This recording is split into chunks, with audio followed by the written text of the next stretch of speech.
The floor was not merely cold. It was a thief of heat, leaching the warmth from Luther's cheek the moment he was thrown against it. He did not slide. The metal was textured with a microscopic grit, abrasive enough to scrape the skin off his palms as he tried to break his fall. He failed. His shoulder took the brunt of the impact, sending a jolt of white-hot pain shooting up his neck, followed immediately by the sound that signaled the end of his freedom. It was a heavy, pneumatic thud, followed by the grinding of magnetic locks engaging. 1, 2, 3. The sound was final. It was the sound of a coffin lid being nailed shut by an impatient undertaker. Luther lay still for a moment, tasting iron in his mouth. He did not panic. Panic burned oxygen, and in the bowels of the lattice arc, oxygen was likely a commodity, as measured and rationed as the nutrient paste. He pushed himself up his muscles, protesting the abuse they had suffered over the last 48 hours of capture and processing. He sat back on his heels, regulating his breathing. For 4 seconds. Hold for 4. Out for 4. The rescuer's mantra. It was the only thing keeping the screaming terror in the back of his mind from taking the wheel. The darkness in the cell was heavy, a physical weight that pressed against his eyes. It smelled of old blood copper and salt layered over the stinging chemical burn of cheap industrial disinfectant. But underneath that, there was something else. A scent that was musky, wild, and terrified. Luther froze. He was not alone. From the corner of the room, the deepest well of shadow, came a sound. It was a low, vibrating rumble, too deep to be a purr, too rhythmic to be a growl. It was a warning. And then he heard the breathing. It was not one set of lungs working in the dark. It was two. "I know you are there," Luther whispered. His voice cracked dry as parchment. The response was a sharp hiss, followed by the scrape of claws on metal. Above them, the lighting strip flickered. It was a dying halogen bar, buzzing like an angry insect, before strobing into a sickly yellow life. The sudden illumination revealed the nightmare in high definition. They were huddled in the far corner, pressed against the riveted bulkhead, as if trying to merge with the steel. 2 of them, Faleri. Luther had seen Faleri before, mostly in the transit hubs of the mid-rim sectors, moving with a fluid grace that made humans look like stumbling, unrefined prototypes.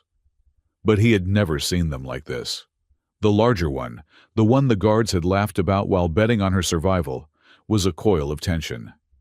She was tall, her fur a sleek, dark obsidian that seemed to absorb the weak light. She was crouched on her haunches, muscles bunching beneath her skin like steel cables ready to snap. Her ears were flattened against her skull, and her lips were pulled back to reveal teeth that were definitely not designed for negotiation. This was Sable. But what caught Luther's eye was not her aggression. It was the dark, wet patch on her side. Her breathing was ragged, hitching with every inhalation, a telltale sign of a punctured rib, or worse. Next to her, half hidden by Sable's body, was the second one. Smaller. Perhaps younger, though it was hard to tell with the alien physiology. Her fur was a mottled gray, and white like storm clouds breaking. If Sable was a coiled spring, this one, Junia, was a shattered mirror. Her eyes were wide, the pupils blown out so large that the golden irises were mere thin rings. She was shaking a constant, violent tremor that rattled her claws against the floor. "Feral," the guard had said when he shoved Luther in. "Try not to get eaten before the show starts." Luther slowly raised his hands, palms open, showing he held no weapon. "I am not going to hurt you," he said. He kept his voice level, the same tone he used when approaching a survivor trapped under collapsed rubble. Sable shifted, placing herself more firmly between Luther and the smaller female. A low growl ripped from her throat, escalating in volume. She looked ready to launch herself across the 3 meters of space separating them. Then the arc screamed. It was not a sound of metal, but a groan of gravity generators failing. The floor beneath Luther suddenly ceased to be down. The world tilted violently on its axis. Luther was lifted from the deck as if a giant hand had swatted gravity aside. His stomach lurched into his throat. He flailed, grabbing at empty air, his boots seeking purchase on a floor that was no longer there. Across the room, the two Falerii were thrown upward. Sable snarled, twisting in the air with feline agility, her claws sparking against the wall as she tried to find a grip. But Junia was lighter. The gravity shift launched her like a projectile. She flew across the room, tumbling uncontrollably. "Watch out!" Luther shouted, though to whom he was not sure. He slammed shoulder first into the ceiling, which was now acting as a wall, and the air left his lungs in a pained wheeze. A split second later, a mass of fur and muscle collided with him. It was Junia. She hit him hard, her limbs scrambling for purchase. For a heartbeat, Luther expected claws to shred his flight suit and the skin beneath. He braced for pain, but it did not come. Instead, her hands that were remarkably human in shape, despite the retractable claws, clamped onto the front of his jacket. She did not strike him. She buried her face in his chest, her entire body rigid. The gravity stabilizers groaned again, fighting the turbulence of the Veilstorm outside, and slowly, agonizingly, the room righted itself. They dropped to the floor in a heap. Luther landed on his back, winded again. Junia was sprawled on top of him. She was light, surprisingly, so her bone structure hollow and avian-like despite her predatory appearance. She was not attacking. She was listening. Luther lay perfectly still, staring up at the flickering light. He could feel the rapid-fire hammer of her heart against his ribs. It was beating so fast he feared it might burst. But as he lay there, forcing his own breathing to remain slow and rhythmic, he felt something change. Junia's ear, soft and tufted, twitched against his sternum. She was pressing her ear directly over his heart. Thump, thump, thump, thump. It was the only steady rhythm in a world of chaos. "Get away from him!" A snarl cut through the air. Sable was on her feet, swaying slightly, her eyes burning with fever and rage. She did not lunge lightly, because the gravity shift had jarred her wound, but her intent was clear. Junia scrambled off Luther, retreating backward on all fours, with a speed that blurred the eye. She did not return to the corner, however. She stopped halfway, crouching, her gaze darting between Sable and Luther. Luther sat up slowly, rubbing his bruised chest. He looked at Junia. She was staring at him, or rather at his chest, with an expression of intense confusion. She brought a hand to her own chest, tapping it once, then looked back at him. "Yeah," Luther breathed, wincing as he shifted his leg. "I am alive." Surprise. He looked at Sable. The adrenaline of the fall had faded, and now the medical reality was setting in. The dark patch on her side was spreading. The smell of infection, sweet and rotting, was faint, but distinct to a nose trained in triage. "You are septic," Luther said, pointing a finger at her side. Sable bared her teeth, a warning hiss escaping her. She took a step back, stumbling. "If you do not clean, that you will be dead in 48 hours, Luther stated flatly. He did not use the soft voice of comfort now. He used the cold voice of fact. Maybe less if the fever spikes. He reached into his jacket. Immediately, Sable tensed her claws, extending fully. "Easy," Luther murmured. He moved with exaggerated slowness. "Just easy." From the inner lining of his battered pilot's jacket, he withdrew a small, vacuum-sealed pouch. It was his last resort kit. Every scavenger and rescuer in the Veilstorm kept one. It contained a collapsible flask of water, a single bioadhesive bandage, a small vial of broad-spectrum antiseptic, and a tube of nutrient paste that tasted like wet cardboard, but contained enough calories to keep a man moving for a day. He set the kit on the floor. "Water," Luther said, tapping the pouch. "Medicine," he pointed to the vial. "Food." He slid the items across the metal floor.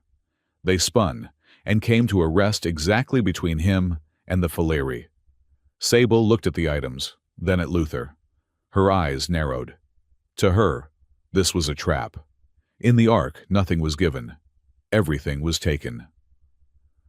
"I do not want anything from you, human," she might have been thinking, but the way her tongue darted out to lick her dry nose betrayed her thirst. Luther leaned back against the wall, crossing his arms. "I am not asking for a trade. I am just tired of the smell of gangrene. It ruins the ambience." It was a lie, of course. He cared. It was his curse. He looked at the younger one, Junia. She was watching the nutrient tube with an intensity that was heartbreaking. She was starving. The hollows of her cheeks were visible even under the fur.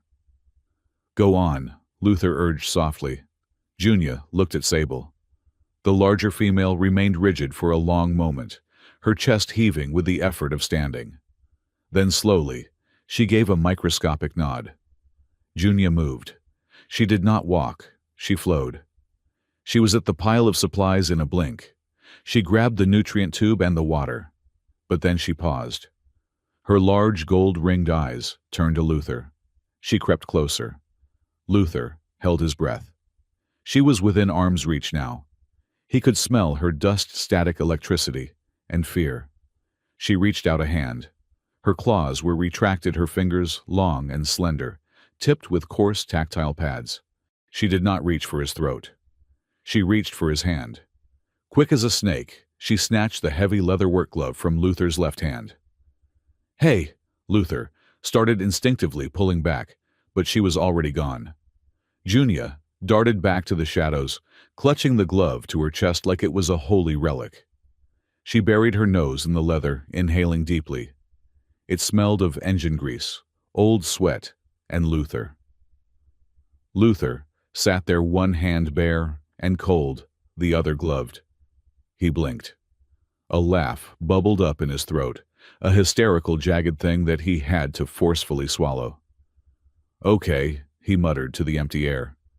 "Team-building exercises like this are usually banned on Earth. But sure, keep the glove. It matches your eyes." Junia tilted her head. She did not understand the words, but the tone, lack of aggression, a hint of weary amusement, seemed to puzzle her. She took a bite of the nutrient paste, tearing the plastic tube with her teeth, and then offered the rest to Sable. The lights flickered again, followed by a low, resonant hum that seemed to come from the walls themselves. Luther looked to his right. The metal bulkhead was not smooth. Under the grime, there were etchings, complex fractal geometric patterns that looked less like engineering schematics and more like circuitry grown from seeds. As his heart rate settled, slowing down to a resting rhythm, he noticed something impossible. The lines in the metal were glowing, faintly, a pulse of pale blue light that throbbed in perfect synchronization with his own heartbeat. Thump, thump. The wall pulsed. Thump, thump. The light expanded. He placed his bare hand against the cold metal. The vibration was palpable. It felt like the ship was purring against his palm. "What is this place?" Luther whispered. Before he could investigate further, a hiss of pneumatics cut through the silence. High up on the wall near the ceiling, a vent shutter snapped open. There was no fresh air, no oxygen cycle. Instead, a thick, pinkish mist began to spray into the room. The smell hit Luther instantly. It was sickeningly sweet, like overripe fruit left to rot in the sun, mixed with a sharp metallic tang that stung the back of his throat. "Gas!" Luther pulled the collar of his jacket up over his nose and mouth. "Cover your faces." But the Faleri did not cover their faces. The effect on them was immediate and terrifying. Sable, who had slumped down to drink the water, suddenly arched her back. A guttural sound ripped from her throat, a sound of pure, unadulterated distress. Her pupils dilated until her eyes were black pools. The muscles in her arms rippled as spasms of chemically induced adrenaline flooded her system. The mist. It was not poison. It was a trigger. No, Luther realized with a sinking dread. The show. The curator had mentioned a performance. This was the catalyst. The gas was a pheromone synthesizer, an aggression and drive amplifier designed to strip away higher brain functions and leave only the raw feral instinct to fight or mate. Junia dropped the glove. She clawed at her own ears, shaking her head violently, as if trying to dislodge a buzzing insect from her brain. She screamed a high, piercing sound that sounded too much like a human child. Sable was gone. The intelligent, wary warrior, who had assessed the situation moments ago, was replaced by a biological weapon. She turned toward Luther. She did not see a man who had given her water. She saw a target. She saw an obstacle. She roared a sound that shook the rivets in the floor and launched herself. Luther scrambled backward, but the cell was too small. Sable, stop. She was on him. The weight was crushing. Luther threw his arms up to protect his throat. Her claws, fortunately, scrabbled against the thick, reinforced leather of his jacket sleeves. But the force of the impact drove the breath from him. He saw her face inches from his. Her jaws were open saliva, dripping from fangs that could puncture steel plate. But her eyes inside the black void of her dilated pupils, Luther saw a flicker of horror. She was trapped in her own body, a passenger in a vehicle that had been hijacked. "Get off!" Luther grunted, bringing his knee up to create space. He managed to shove her to the side, rolling away. He scrambled to his feet, putting the small metal bunk between them. Sable shook her head, growling, preparing to leap again. But she did not look at Luther. Her gaze snapped to the side, to Junia. The younger Philaire was writhing on the floor, the mist affecting her differently. She was not aggressive. She was terrified, hallucinating. She clawed at the air, backing into the corner where the mist was thickest. Sable's feral instinct locked onto the movement. Prey. Weakness. She crouched, her muscles coiling to spring at Junia. No, Luther didn't think. He didn't calculate the odds. He didn't weigh the survival probability. He moved. As Sable sprang, Luther threw himself into her path. He did not try to fight her. That was suicide. He acted as a shield.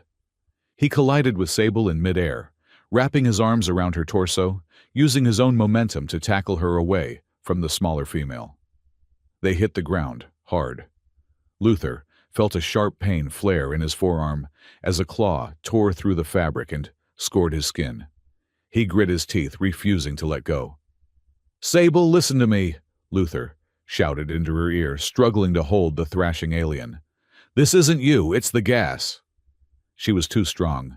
She broke his grip with a heave of her shoulders that nearly dislocated his jaw. She spun around, pinning him to the floor. Her hand, a paw of deadly intent, raised claws, fully extended, ready to swipe his throat out. Luther stared up at death. But in that split second, he saw the wound on her side. The movement had torn the scab. Fresh blood was seeping out. He saw the bundle of nerves, just under the armpit, exposed by her raised arm. It was a pressure point. Universal physiology, where the brachial plexus met the cluster of lymph nodes. Luther's hand shot out. He didn't strike. He pressed. He drove his thumb into the nerve cluster, digging deep, finding the gap between the muscle groups, and squeezing with every ounce of strength he had left. Sable's eyes went wide. The roar died in her throat, replaced by a sharp gasp of shock. Her arm went limp, the neural signal cut off like a severed wire. The paralysis was temporary, only seconds, but it was enough. Her weight collapsed onto him, heavy and fever-hot. Luther lay there gasping for air, his hand still jamming the nerve cluster, shaking from the adrenaline dump. From the corner, a sound emerged. Luther turned his head, sweat stinging his eyes. Junia was standing there. She was no longer covering her ears. She was staring at Luther, staring at the man who had thrown himself between a monster and a ghost. Her mouth opened. Her vocal cords strained against the shape of words that were not designed for her throat. "Lou!" It was a growl. It was a whimper. But it was also a name. Luther. The single word hung in the sweet, poisonous air, more shocking than the violence, more profound than the silence. The mist swirled around them, but for the first time since the door had slammed shut, the darkness felt a little less absolute. The silence that followed the violence was heavier than the gravity plating beneath the deck. It was a tangible weight, pressing against Luther's eardrums, broken only by the ragged, wet rasp of Sable's breathing and the high-pitched whine of the ventilation system trying to scrub the last of the pheromone mist from the air. Luther did not move immediately. He remained frozen in the aftermath of the tackle, his hand still clamped over the nerve cluster under Sable's arm. He could feel the thrum of her biology beneath his fingertips, a pulse that was too fast, too erratic. It was like holding a live grenade that had the pin pulled, but the lever stuck halfway. Slowly, calculating the risk with every millimeter of movement, Luther eased the pressure. He waited for the snap of jaws or the slash of claws. He waited for the feral instinct to override the temporary paralysis. Nothing happened. Sable remained limp, a massive weight of muscle and fur draped across his legs. The chemical rage had burned itself out, leaving behind only the exhaustion of a body fighting a septic war against itself. Clear, Luther whispered to himself the word, forming a small cloud of condensation in the chilling air. He shifted, groaning, as his own bruises made themselves known. His shoulder throbbed where he had hit the wall, and his forearm, where Sable's claw had grazed him, was beginning to sting with a sharp, insistent heat. He gently rolled Sable off him, laying her on the cold metal floor. She made a sound in her throat, a low, pitiable whimper that sounded nothing like the apex predator she was supposed to be. It sounded like something small and lost. Luther sat back on his heels, wiping sweat from his forehead with the back of his uninjured hand. He looked toward the corner. Junia was there. The smaller Faliri was crouched on top of the ventilation, housing her limbs tucked tight against her body. Her eyes, those enormous pools of gold and black, were locked onto him. She was not growling. She was vibrating a high-frequency tremor that blurred her outline in the dim light. She looked like a frequency spike on a broken oscilloscope. "I am not going to hurt her," Luther said, his voice rough. He kept his hands, visible palms up. "And I am not going to hurt you. We are done with the wrestling match for today." Junia tilted her head. The movement was bird-like, sharp, and inquisitive.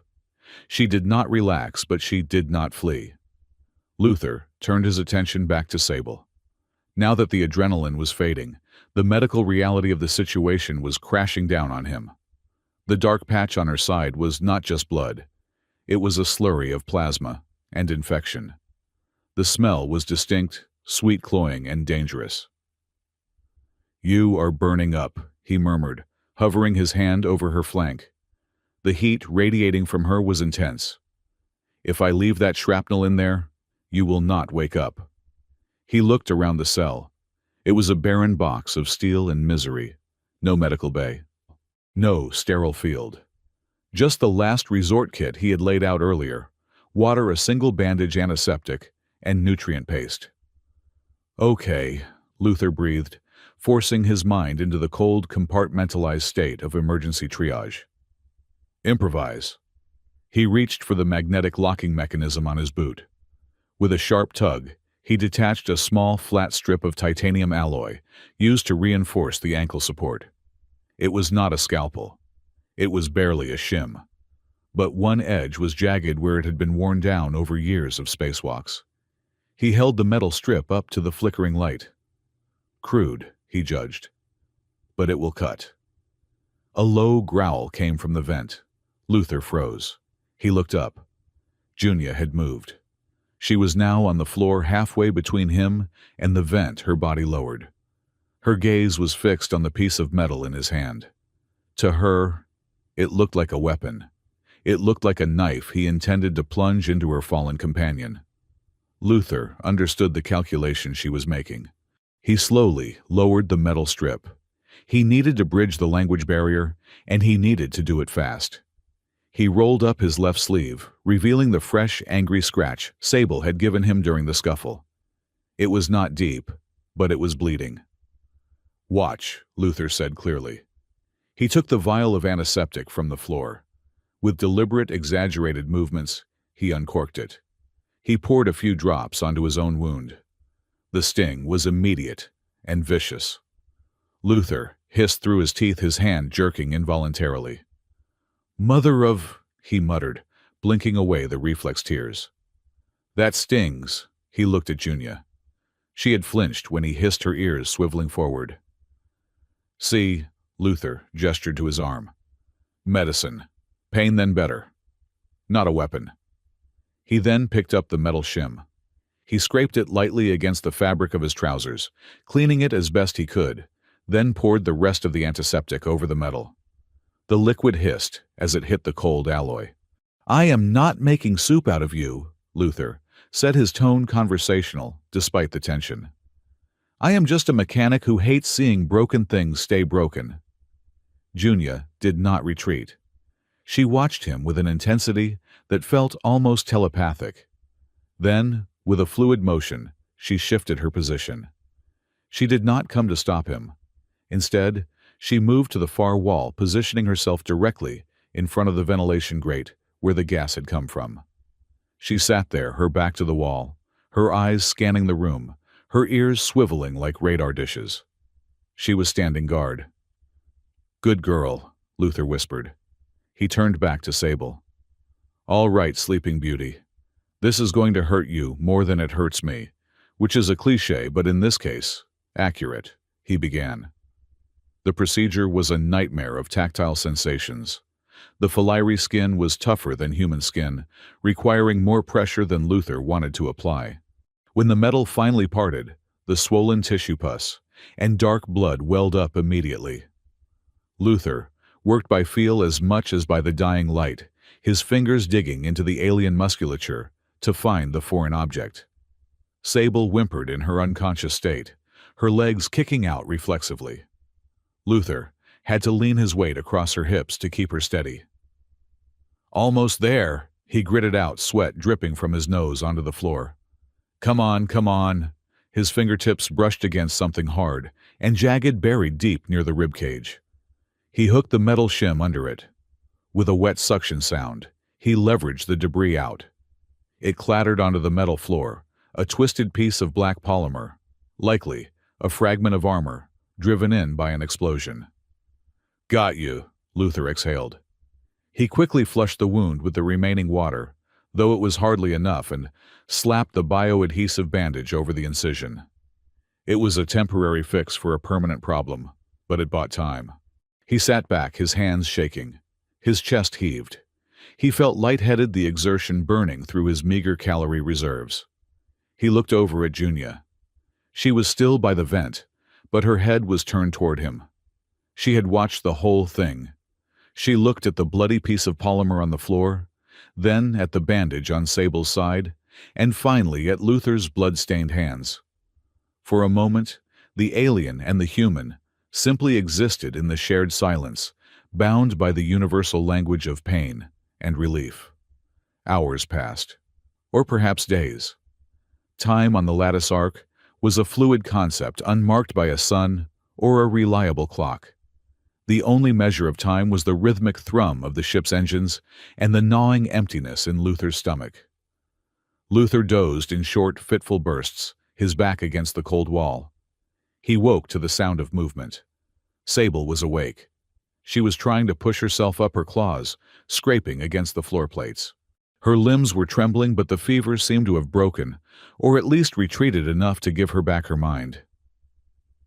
Easy, Luther said, keeping his voice low. He did not move toward her.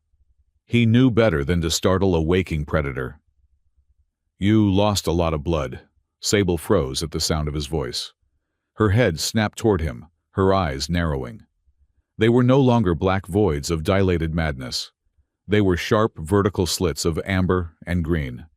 Intelligence had returned, and with it, suspicion. She looked down at her side, touching the strange, smooth surface of the biobandage. She sniffed it, her nose wrinkling at the antiseptic smell. Then she looked at the bloody shard of polymer, lying a few feet away. She pieced together the narrative in seconds. She looked at Luther. You, she rasped. Her voice was like grinding stones, deep, resonant, and painful. Why? I told you, Luther said, leaning his head back against the wall. I do not like the smell of gangrene. It is bad for morale. Sable stared at him. She tried to stand, her legs wobbling, but she forced herself upright through sheer force of will. She swayed, leaning against the bulkhead for support. "You had a knife," she said, nodding toward the metal shim Luther had cleaned and placed on his knee. "You could have ended it. A throat cut is cleaner than this." "I am not a butcher," Luther said. "I am a mechanic. I fix things. Sometimes people. Sometimes ships. Occasionally feral alien cats with attitude problems." Sable's lip curled, revealing the tip of a fang. "Feral," she spat the word. "Is that what you see?" "It is what the guards called you," Luther shrugged. "I was thinking of something else. Maybe silver for the way you look under these terrible lights, or shadow, since you seem to blend into the wall." Sable stared at him as if he had just suggested they dance a waltz. The look was one of utter bafflement, mixed with disdain. "Do not name me human," she growled softly. "I am not a pet to be called by the color of my coat." She took a breath, wincing, as her ribs expanded. She looked toward the vent where Junia was curled up asleep, now that the immediate danger had passed. "Junia," Sable said. She pointed a claw at the sleeping form. Then she thumped her own chest with a closed fist. "Sable." It was not an offering of friendship. It was a statement of fact. It was the way a soldier identifies the assets on the field. "This is a mine. That is a rifle. I am Sable." "Luther," he replied, tapping his own chest. Sable held his gaze for a long second, assessing the threat level. Finally, she gave a single curt nod. The truce was acknowledged. Not signed, not celebrated, but acknowledged. Suddenly, the silence was shattered. The speaker grill, set high into the wall, crackled to life. It was not the static of interference. It was the sound of a channel opening. "Attention, esteemed guests and biological components," a voice purred. It was Curator Orin. His voice was smooth, cultured, and dripping with a synthetic warmth that made Luther's skin crawl. It sounded like velvet wrapped around a razor blade. "I trust you are settling into your accommodations," Orin continued. "I have been monitoring the biometric feeds. Fascinating. Truly fascinating. The adrenaline spikes, the cortisol levels you are painting are quite the masterpiece of stress down there." Luther stood up, walking to the center of the room and staring at the speaker. "If you want a show, buy a ticket, Orin. Let us out." "Out," Orin chuckled, a dry sound. "But you are exactly where you need to be. The arc requires motivation. It requires a bond forged in fire." The lights in the cell shifted, turning from yellow to a harsh combat red.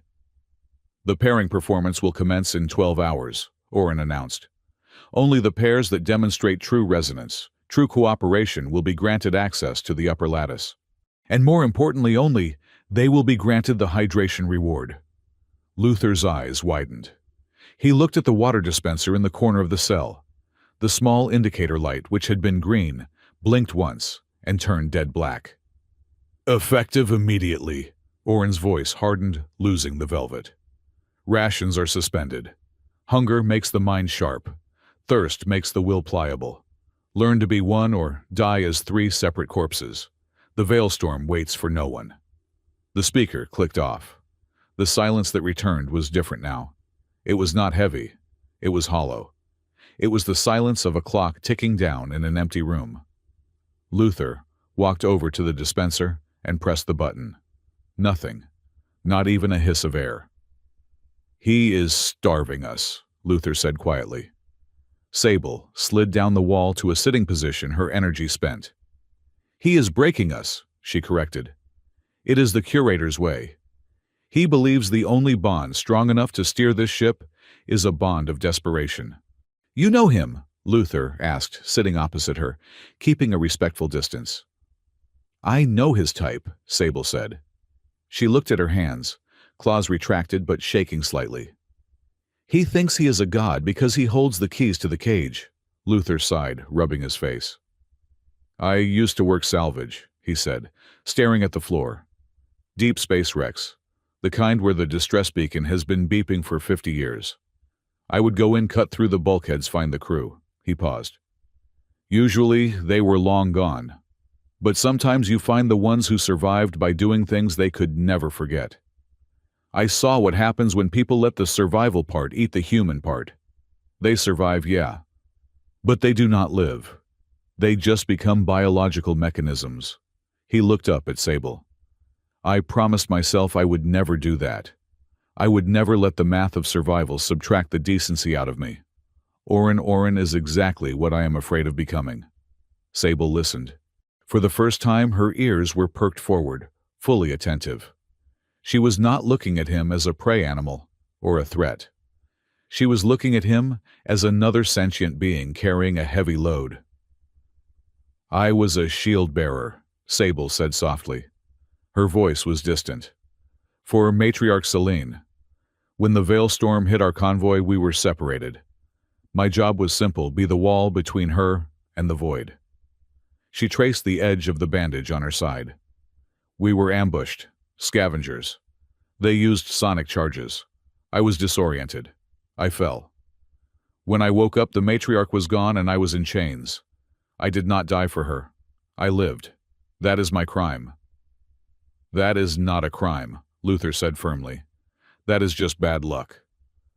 For a Faliri shield bearer, there is no difference, Sable replied bitterly. I sleep and I see her face. I wake and I feel the shame. That is why I do not sleep, Luther. Dreams are just another cage. From the corner, a soft sound emerged. Luther and Sable both turned. Junia was awake. She had crawled out from her guard post by the vent and was sitting a few feet away from Luther. She was staring at his chest, watching the rise and fall of his jacket. She took a breath in. 1, 2, 3, 4. She held it. 1, 2, 3, 4. She released it. 1, 2, 3, 4. She was mimicking Luther's breathing technique, the one he had used to calm himself when the door first slammed shut. Luther blinked. She is copying me. She is anchoring, Sable observed, her eyes widening slightly. Junia has always been sensitive. The Veilstorm speaks to her too loudly. She hears the songs of the stars and they scream at her. She needs a rhythm to drown them out. Junia shifted closer. She did not touch Luther, but she leaned in her ear, tilting toward him, catching the sound of his respiration. The arc, Luther realized. The walls. They pulse with a rhythm. Maybe she hears that too. Maybe, Sable said. Or maybe she just hears the only thing in this room that isn't trying to kill her. Suddenly, the hiss returned. The vent above them sputtered. A puff of pink mist, smaller than before, a warning shot drifted down. Luther scrambled back, covering his nose. Gas mask up. But Sable did not recoil this time. Her eyes began to dilate, the chemical trigger slamming into her brain. Her muscles bunched. The growl started deep in her chest. Sable, Luther shouted. Fight it, look at me. You are a shield bearer, not a beast. Sable's head snapped up. She was trembling violently, her claws digging into the metal floor until sparks flew. She was fighting a war inside her own skull. I am, she ground out, saliva dripping from her fangs. She looked at Luther. She looked at his neck, the vulnerable pulse point. The pheromones screamed at her to tear, to bite, to dominate. But then, she looked at Junia. Junia, who was terrified, curled into a ball. Sable roared, a sound of frustration and defiance. She did not lunge at Luther. Instead, she threw herself forward, but not to attack. She collided with him, but she did not bite. She slammed her forehead against the center of his chest, right over his sternum. She pressed hard, pinning him against the wall with the weight of her skull. Hold still, she hissed into his jacket. She shut her eyes tight. She was using the physical impact, the sensation of his heartbeat, as a metronome to counter the chaotic noise in her blood. Thump, thump. Luther's heart beat against her forehead. Thump, thump. Luther sat frozen, his hands hovering over her shoulders, unsure whether to push her away or hold her. He chose the latter. He slowly lowered his hands, resting them tentatively on her trembling shoulders. I am here, he whispered. I am not moving. Junia, seeing this, scrambled over. She did not hide. She pressed herself against Luther's side, burying her face in the crook of his arm, adding her own rapid heartbeat to the mix.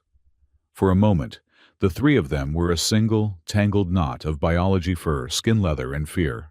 And then, the room changed.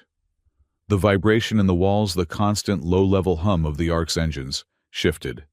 The frantic, discordant buzzing that had plagued the room since the gas started suddenly smoothed out. The lights stopped flickering. The floor plates ceased their microscopic trembling. The Ark sensed the resonance. It felt the synchronization of three heartbeats, finding a common rhythm in the dark. The ship purred.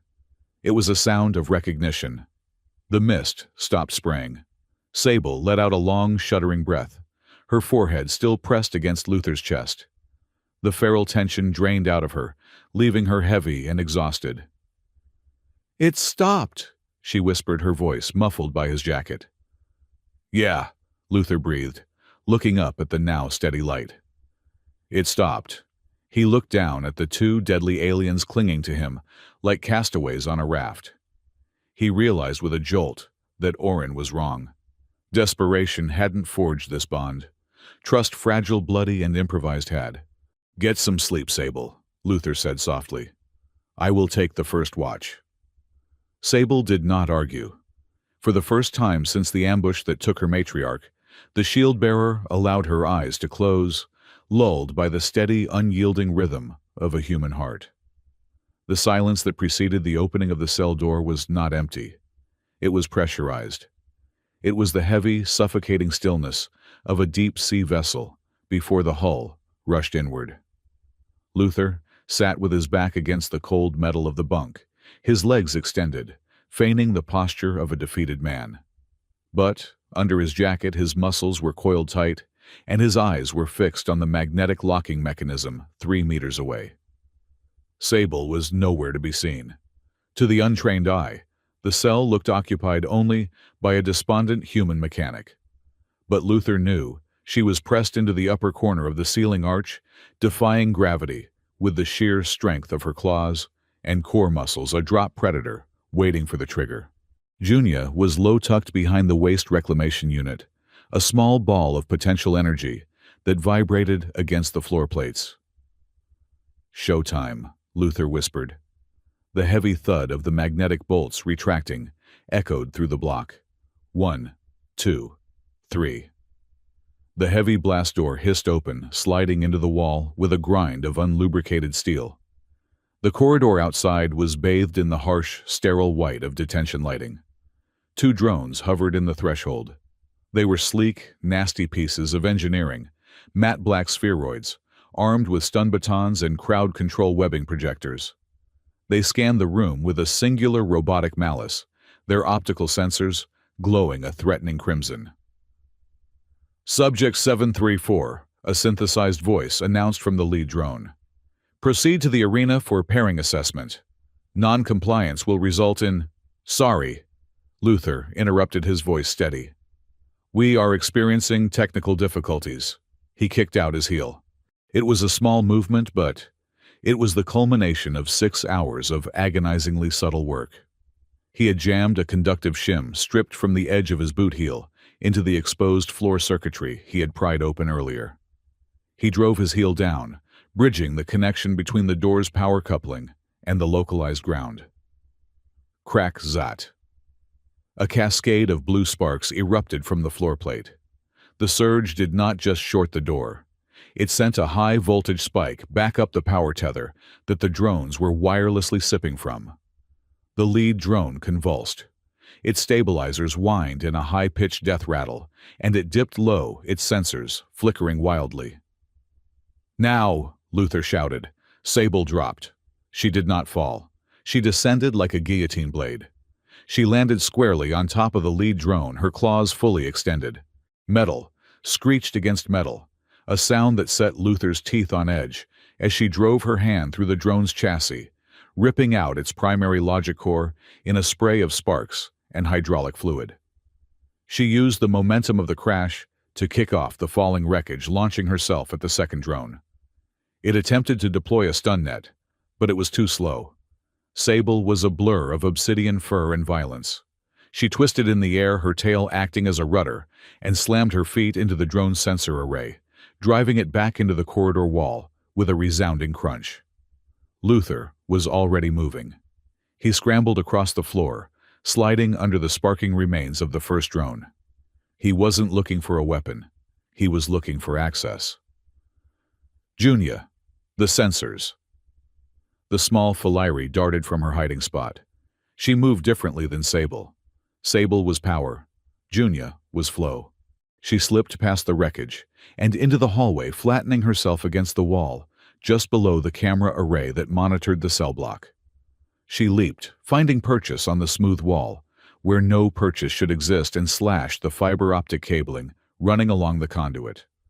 The red recording light on the camera died instantly. Luther grabbed the chassis of the first drone, his fingers scarred and nimble from years of salvaging wrecks in zero gravity, found the maintenance port. He ripped the cover off. Come on, he muttered, using the tip of the metal shim to bridge the security override pins. Do not be proprietary with me.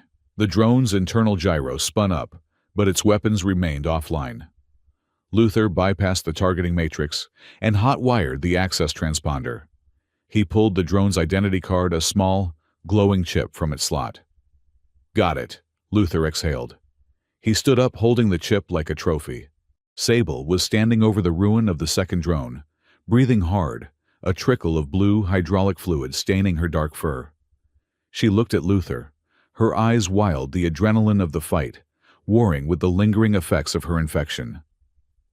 That was loud, she rasped.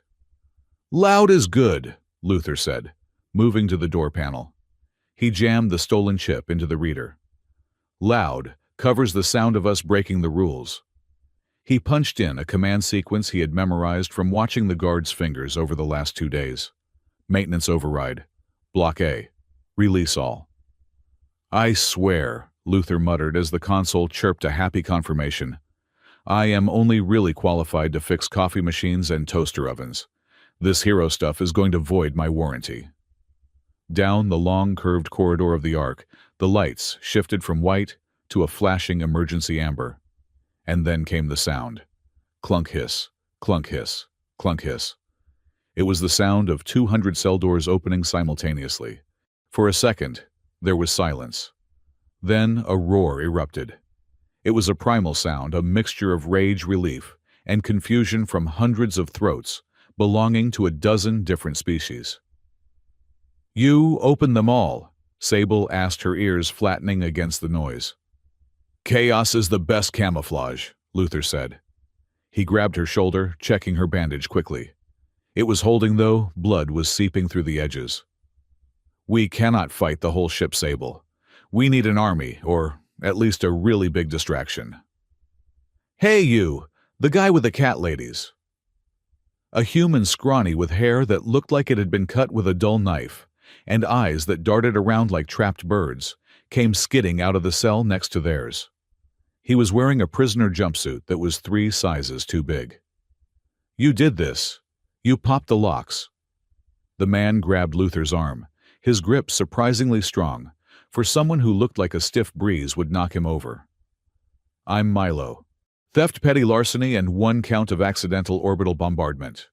I'm sticking with you. Accidental orbital bombardment, Luther frowned, pulling his arm free. It was a very big button and it was red. Who makes a button red if you aren't supposed to push it?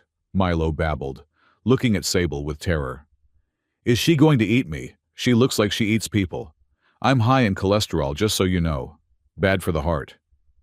She might if you do not stop talking, Luther said, pushing Milo behind him. Suddenly a panel in the wall popped open with a pneumatic hiss. It wasn't a door. It was a service hatch for the electrical conduits. A head popped out. It was pale, hairless, and possessed large, multifaceted eyes that blinked independently. The creature had 4 arms, 2 of which were currently holding a tangle of copper wire. Inefficient, the creature said. Its voice was a synthesized buzz.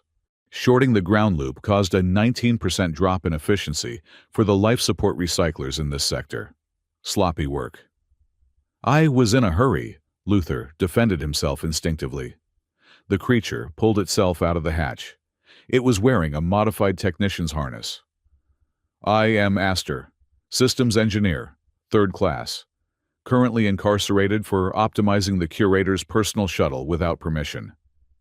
Optimizing? Luther asked. It went faster. Astor shrugged with all 4 shoulders. Then it exploded. But for 3 seconds it was very fast. Astor looked at the open cells, then at the chaos erupting down the hall, where prisoners were beginning to clash with the drone reinforcements. If you are planning to run to the hangar bay, the probability of survival is less than 4%. The drone phalanx is already deploying. Luther looked at the corridor. He saw the tide of prisoners, massive scaled hulks, insectoid swarm fighters, and desperate humans charging toward the main lifts. They were angry, but they were unorganized. They were running straight into the meat grinder. We are not going to the hangar, Luther said, his voice hardening. He looked at Sable, then Junia. We are going to the source. The Songkor, Junia whispered. It was the first time she had spoken clearly since the Luther incident. Her voice was melodic, almost like a hum. Luther nodded. The gas, the gravity, the locks. It is all controlled from the central resonance chamber. If we want to survive this, we do not just escape. We take the wheel. That is suicide, Milo squeaked. That's in the middle of the curator's territory. That's where the fancy guards with the real guns hang out. Then we need a shield, Luther said. He scanned the crowd. He spotted a figure dominating the center of the hallway. It was an older man, a human with skin like weathered leather, and a cybernetic brace on his left leg. He was using a detached metal bunk rail to smash a drone out of the air. Garen, Luther shouted. The big man turned. He recognized Luther from the brief interactions in the exercise yard. Mechanic, Garen bellowed, kicking a drone into the wall. You did this. We are going to the core, Luther shouted over the din of combat. We are cutting the gas. I need a wedge. Garen looked at the chaos, then at Luther's small, ragged team. He grinned, revealing a set of steel teeth. Better than dying in a cage, prisoners on me, wedge formation. We are clearing a path. The prisoners rallied. It wasn't loyalty. It was the magnetic pull of a plan in a vacuum of panic. Garen took the lead, a battering ram of flesh and metal. Sable, take point, Luther ordered. Garen's team is the shield. You are the spear. Junia, stay in the middle. Milo, try not to die. Astor, you are with me. We need a route that does not appear on the tourist map. The maintenance substrata, Astor buzzed. Thermal levels are high, but security density is low. Lead the way, Luther said. They moved. The journey into the maintenance tunnels was like descending into the throat of a dying beast. The air here was thick with ozone and the smell of superheated coolant. The tunnels were narrow, lined with pipes that hissed and groaned under the strain of the Ark's operation. The temperature spiked. Sweat soaked through Luther's jacket within minutes. Milo was panting heavily, his face red. Why is it so hot? Milo wheezed. The Veil Storm, Astor replied, without slowing down, scuttling along the wall pipes like a spider. The Ark is diverting power to the structural integrity fields. The cooling systems are secondary. If the shields fail, we will not roast. We will simply cease to exist biologically. Comforting, Luther muttered. The Ark was louder down here. The vibration that Luther had felt in the cell was a roar in the tunnels. It wasn't just mechanical noise. It was a rhythmic, oscillating sound that seemed to have a melody. Hoom thrum, hoom thrum. Junia was struggling. She walked with her hands pressed tight over her ears, her eyes squeezed shut, guided only by Sable's hand on her shoulder. It hurts her, Sable said, her voice tight with worry. The song. It is too loud. It's not just a song, Luther realized. looking at the pulsing lights running along the conduits. "It's data. The whole ship is talking to itself, trying to keep the storm out. Junia hears the raw code." He reached into his pocket and pulled out 2 small pieces of dense foam he had scavenged from the drone's packing material earlier. "Junia," Luther said gently, stepping in front of her. She flinched, opening one eye. "Earplugs," Luther said. "It will not stop it, but it will muffle the high frequencies." He gently placed the foam into her sensitive, tufted ears. Junia blinked. Her shoulders dropped an inch as the sharpest edge of the noise was blunted. She looked at Luther, her golden eyes wide with a mixture of pain and gratitude. She reached out and briefly touched his chest, right over his heart, checking his rhythm. "Keep moving," Luther said, though his voice was soft. They reached a junction. A large holographic emitter suspended from the ceiling flickered to life, blocking their path with a wall of blue light. The face of Curator Orin appeared. He was immense, 3 meters tall in projection, his features smoothed by digital enhancement. He was sitting in a high-backed chair, swirling a glass of clear liquid. "Impressive," Orin's voice boomed, echoing down the metal tunnel. "Most rats simply run for the nearest hole. You seem intent on climbing up the pantry shelf." The group halted. Garen raised his metal bar, "But you couldn't hit a hologram." "Open the blast doors, Orin," Luther said, stepping to the front. "The veil storm is tearing the hull plating. I can hear the stress fractures from here. You are not saving the ship. You are cooking it." Orin smiled, a gesture that did not reach his cold, dead eyes. "The Ark requires unity, Luther. It requires a singular will. You are creating dissonance, chaos." He leaned forward, the hologram looming over them. "Turn back. Return to your cells. I will offer a deal. You, the Faliri, and your eclectic friends. Full rations, water, a guaranteed spot on the bridge when we cross the veil. All you have to do is accept the resonance, submit to the bond." Sable snarled the sound, low and dangerous. "We do not submit." "You are delaying the inevitable," Orin sighed. "I can vent this tunnel into space in 30 seconds. I am offering you mercy." Luther looked at the projection. He looked at the confident tilt of Orin's head. "You are not offering mercy," Luther said, his voice cutting through the hum of the tunnel. "You are scared." Orin's smile twitched. "Scared?" "You are watching the sensors," Luther said, pointing at the flickering edges of the hologram. "The Ark isn't responding to you anymore, is it? You are forcing the controls, but the ship is fighting back. You need us. You need the bond because you do not have one. You are alone in that tower, Orin." Luther stepped through the hologram, disrupting the light, scattering Orin's face into pixels.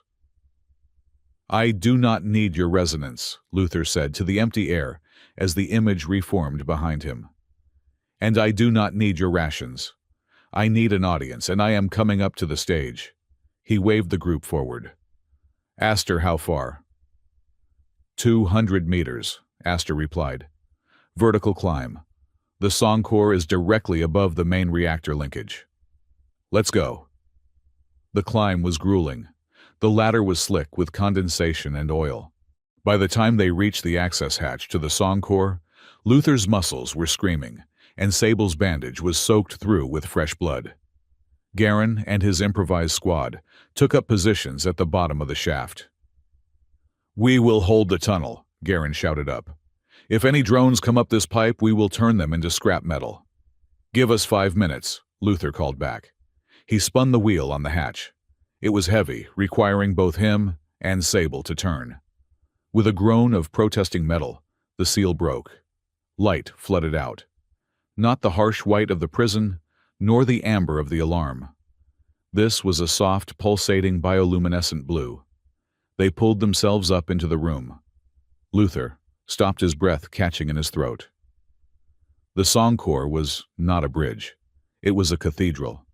The room was vast, spherical, and lined with thousands of crystalline rods that stretched from floor to ceiling. They hummed, vibrating with the ship's energy.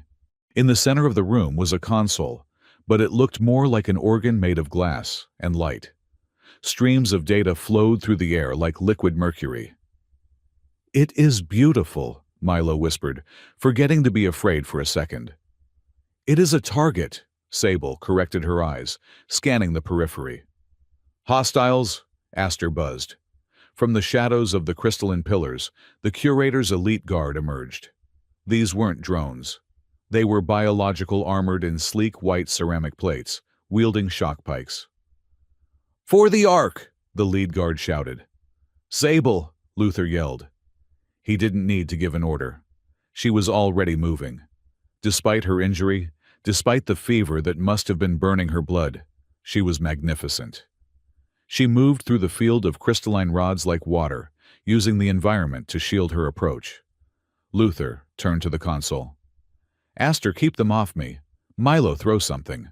"Throw what? My dignity!" Milo shrieked, but he grabbed a loose piece of conduit and hurled it at a guard who was aiming a suppressor rifle at Luther.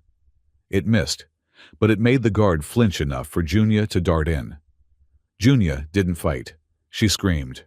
She let out a sonic pulse of Filari ability Luther hadn't seen yet. It wasn't loud, but it was pitched perfectly to shatter concentration. The guards stumbled, clutching their helmets. Luther reached the console. There were no buttons, no joysticks, just a smooth, undulating surface of light. "How do I fly this thing?" Luther muttered, his hands hovering over the surface. "You do not fly it," Aster yelled, firing a bolt from a stolen drone pistol. "You play it. It responds to biological rhythm resonance." Luther placed his hands on the surface. Zing.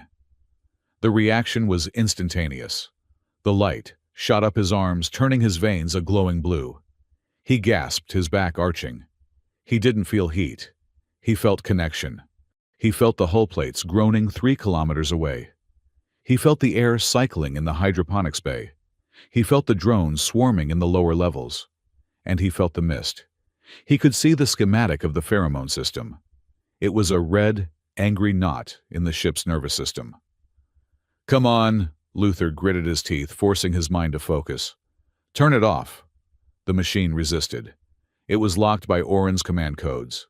It felt like trying to push open a door held by a giant. "Luther!" Sable's voice was strained. He glanced back. She was fighting 2 guards at once. She was slowing down. A shock pike grazed her leg, sending her stumbling. "I need more," Luther groaned. "It is too heavy." He felt a small hand on his back, then another on his arm. Junia pressed herself against his left side. Sable, having kicked a guard away, stumbled back and placed her hand on his right shoulder. Their heartbeats hit him like physical blows. Thump, thump, thump, thump, thump, thump. The 3 rhythms human feral warrior converged. They didn't sync perfectly. They syncopated. They created a complex jazz-like polyrhythm that was far more intricate than the singular droning beat Orin had been forcing on the ship. The console flared white. The resistance vanished. Luther pushed his will into the machine. Stop the gas. Release the locks. Clunk.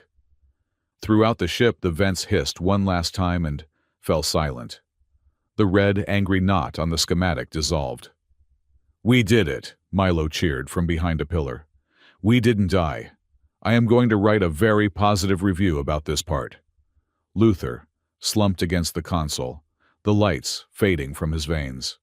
Sable caught him before he hit the floor. "You stopped the mist," she said, looking at him with a mixture of awe and something terrifyingly like fear. She had seen him glow. She had seen the ship embrace him. "Yeah," Luther breathed, wiping blood from his nose. "Show's over." The ship lurched. Not a gravity failure this time. A turn. The floor tilted 20 degrees. Luther slid, grabbing the console for support. "What was that?" Garen's voice crackled over the comms unit Aster had rigged. "Mechanic, the stars are moving sideways." Aster scrambled to a sensor readout. Her multifaceted eyes whirled frantically. "Warning!" Aster buzzed, her voice dropping an octave. "The automated navigation has disengaged, but the proximity alarm is triggered." "Proximity to what?" Luther asked, pulling himself up. Aster pointed to the main view screen that dominated the upper dome of the room. The blast shields retracted. Outside space was not black. It was a churning, violent violet. Ribbons of energy the size of planetary systems were whipping against the Ark's shields. "The Veil Storm," Sable whispered. "It is not just approaching," Aster said, her hands flying over the controls. "The Ark has pivoted. We are not turning away from it, Luther." Aster looked at him, and for the first time the alien engineer looked terrified. "We are diving straight into it. Impact in 5 minutes." Luther looked at the swirling chaos outside, then at the console he had just mastered. He had won the battle for the mist, but the war for the ship had just begun. Orin Luther realized cold dread pooling in his stomach. He didn't need the gas to kill us. He just needed to keep us busy while he aimed the ship at the grave. The transition from the suffocating ozone-heavy tunnels of the lower decks to the hydroponics bay was like stepping from a submarine into a rainforest. The air here was thick, humid, and smelled aggressively of life, wet soil, crushing greenery, and the faint, sweet decay of compost. It was a sensory shock after days of breathing recycled metal and fear. The prisoners, now refugees, had claimed the bay. What was once a pristine, automated garden designed to grow exotic flora for the curator's private collection had become a chaotic, sprawling village of hammock tents and makeshift triage centers. The glowing UV strips above cast a perpetual soft twilight over the leaves, banishing the harsh, interrogating glare of the cell blocks.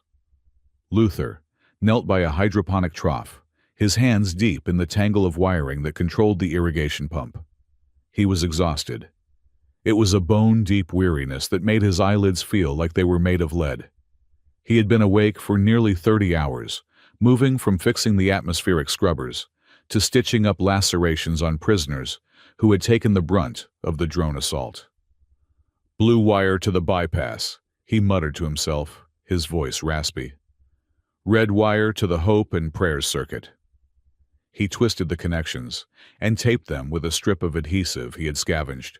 The pump sputtered, coughed like a drowning man, and then began to hum a steady, rhythmic gurgle of water, flowing to the thirsty roots of star melons and tuber vines.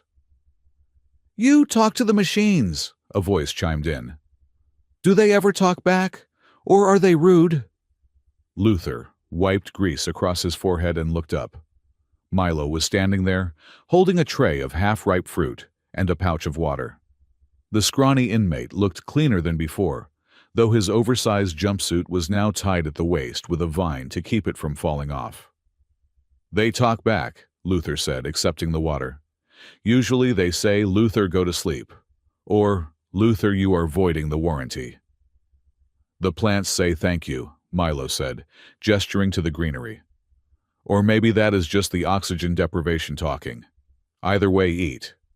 Garen says if the mechanic dies, he will spacing me out the airlock for letting it happen." Luther took a bite of the fruit. It was sour, but the sugar hit his bloodstream like a jumpstart. He looked around the bay. It was a fragile piece. In one corner, a group of insectoid inmates were weaving sleeping mats from stripped palm fronds. In another, Garen was holding court, his massive frame, sitting on a crate of fertilizer, mediating a dispute between two factions over sleeping space. And patrolling the perimeter was Sable. Luther watched her. She had discarded the tattered remnants of her prison restraints. Now she wore a vest improvised from a drone's chest plate and leather straps. She moved with a prowling grace, her eyes scanning every shadow, every cluster of refugees. A week ago, she would have solved problems with her claws. Just an hour ago, Luther had seen a large reptilian inmate try to steal a ration pack from a weaker prisoner. Sable had intercepted him. She didn't strike. She simply stepped into his path, her amber eyes locking onto his, and emitted a low, vibrating growl that resonated in the chest cavity of everyone within 10 meters. The reptile had dropped the pack and retreated terrified. She was learning. She was becoming a leader, not just a killer. "She is staring at you again," Milo whispered, leaning in conspiratorially. "The scary one. She checks on you every 12 minutes. I timed it. She is checking security, Milo, Luther said, though he felt a flush of heat on his neck. Right. Security. The security of your face, Milo grinned. And the little one? She is worse. As if summoned, Junia appeared from beneath the broad leaves of a fern. She didn't walk. She materialized. She was carrying a small, polished metal cog she had found somewhere. She walked up to Luther and held it out. Fix, she said. It was a command, but her voice was soft, melodic. Luther took the cog. It was perfectly fine. It is not broken, Junia. Fix, she repeated, pointing to his chest. Luther smiled tiredly. She didn't mean the cog. She meant she wanted the ritual. She wanted the proximity. He patted the empty space on the crate beside him. Junia scrambled up, tucking her knees to her chest. She leaned over and pressed her ear against his sternum, right over his heart. Thump, thump. Thump, thump. She closed her eyes, letting out a long breath. Her own breathing synchronized with his. See, Milo whispered loudly. Biological heater, a white noise machine made of meat. You are a piece of furniture to them, Luther. I have been called worse, Luther murmured, resting his hand gently on Junia's head, careful of her sensitive ears. The piece, however, was an illusion. The ground beneath them trembled. It was a subtle vibration, at first rippling through the water in the hydroponic troughs, but it grew until the metal leaves of the support beams rattled. The UV lights flickered. Luther stood up gently, dislodging Junia. Aster. What is the status? Aster, the four-armed engineer, was perched on a high gantry, plugged into a wall terminal. Her multifaceted eyes spun. The Veilstorm is compressing the outer hull. Aster's synthesized voice buzzed over the localized intercom. Shield integrity is at 40%. The Ark is drifting deeper into the anomaly. We are not sailing, Luther. We are sinking. The council room was a cleared circle in the center of the bay, surrounded by tall stalks of corn-like alien plants. It was here that the fate of the 300 survivors was being debated. Garen stood in the center, his metal leg gleaming under the lights. We take the escape pods, he argued, his voice booming. We launch in a cluster. The Veilstorm is dense, yes, but if we fire all decoys, 50% of us might make it to the clear space. 50%, Luther repeated, standing opposite him. And the other 50, the wounded, the ones whose physiology cannot handle the G-force of a pod launch. What about them? Better half survive than all die, a prisoner shouted from the back. The pods are not designed for the Veil, Aster interjected her fingers, manipulating a holographic projection of the ship. The navigational sensors on the pods are basic. In the storm, they will be blind. The probability of collision with debris or re-entry into the distortion field is 90%. So we stay on this flying coffin. Garen slammed his fist into his palm. The curator locked the bridge. We cannot steer the Ark. We do not need the bridge, Luther said quietly. We need the song core. We proved it. We can manipulate the ship's systems through resonance. You turned off the gas mechanic, Garen scoffed. Turning off a valve is different from piloting a city-sized dreadnought through a gravitational hurricane. You need a connection stronger than just holding hands. We build the connection, Luther insisted. We practice. The Ark was built to be piloted by a bonded crew. We can be that crew. It is a risk, Garen growled. You are asking us to bet our lives on your ability to sing a lullaby to a computer. I am asking you to bet on each other, Luther said. He looked around the circle of faces, scared, angry, desperate. If we take the pods, we are just rats fleeing a sinking ship. We leave the weak behind. We leave our humanity behind. Is that how you want to survive, by being the ones who ran? The room fell silent. Sable stepped forward from the shadows. She did not shout. She did not posture. She simply stood next to Luther. I have run before, she said, her voice raspy but clear. I ran from the duty of the shield. It did not save me. It only made the cage inside my head smaller. She looked at Garen. We stay. We fight the storm. Together. Garen looked at Sable, then at Luther. He spat on the ground, then nodded slowly. Fine. We try it your way, mechanic. But if the hull starts buckling, I am putting you in a pod and firing you into a sun myself. Later, the bay quieted down as the artificial night cycle began. The lights dimmed to a deep, bioluminescent purple. Luther sat on the edge of a medical cot unwrapping the bandage on his hand. The burns from the electrical short in the cell block were healing, but slowly. His hands shook a tremor of exhaustion he couldn't suppress.